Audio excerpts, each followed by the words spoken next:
ये जो बुद्धि है ना, ये बुद्धि कलयुग में कौन सी आत्माओं को होती है? विदेशी आत्माओं को या स्वदेशी आत्माओं को? किसको ज्यादा बुद्धि होती है? विदेशियों को बुद्धि होती है और स्वदेशियों की बुद्धि पत्थर बुद्धि होती है। तो मैं विदेशी बन करके आता हूं। क्या विदेशी बन करके आता हूं? तो विदेशी बन करके आता हूं तो किसको सपोर्ट करूंगा? सब अपनी जाति को सपोर्ट करते हैं या दूसरे वालों को सपोर्ट करते हैं? किसको सपोर्ट करता हूं? मैं विदेशी बन करके आया हूं तो बुद्धिशाली को प्रेफरेंस दूंगा या जो बुद्धि से फैसला ही नहीं कर पाए, सालों साल लगा दे, 80-90 साल बीत जाए, उसको प्रेफरेंस दूंगा? किसको दूंगा? अरे बताओ। ये वो लिख रहा है, मुझे समझ में नहीं आ रहा है। हाँ, जो बुद्धि है वो विदेशियों में होती है, स्वदेशियों में उतनी बुद्धि नहीं होती है।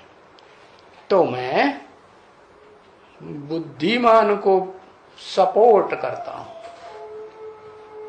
बुद्धिमान को सपोर्ट करता हूं। कौन हुआ बुद्धिमान?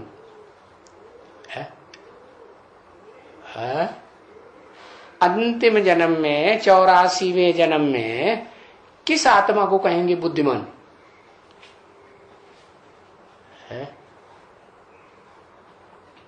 शंकर को कहेंगे बुद्धिमान। क्यों? क्योंकि वही आत्मा है जो अंतिम जन्म में भी अपने धर्म में पक्की रहती है। भले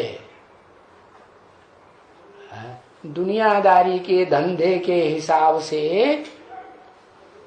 कमजोर से कमजोर हो जाए तो भी अपने धर्म को छोड़ती है। क्या है धर्म?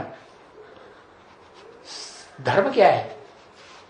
सब धर्म धर्म है या झूठे धर्म धर्म है? सत्य, जो सत्य है वो सदा काल का होता है या कभी होता है कभी नहीं होता है? सदा काल का होता है। तो जो सत धर्म का अनुयायी हुआ उसको कहते हैं त्रिनेत्री शंकर। भारत में तीसरा नेत्र किसको दिखाते हैं खास? तीसरा नेत्र दिखाते हैं उसी जगत पिता को। किसको? शंकर को।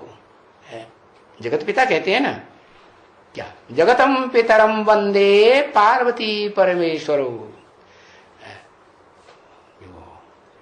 परमेश्वर है, कब कहा जाता है?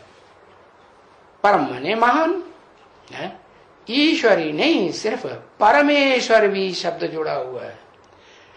इसका मतलब वो सुप्रीम सोल भी उसमें ऐड हो जाता है तीसरे नेत्र के रूप में।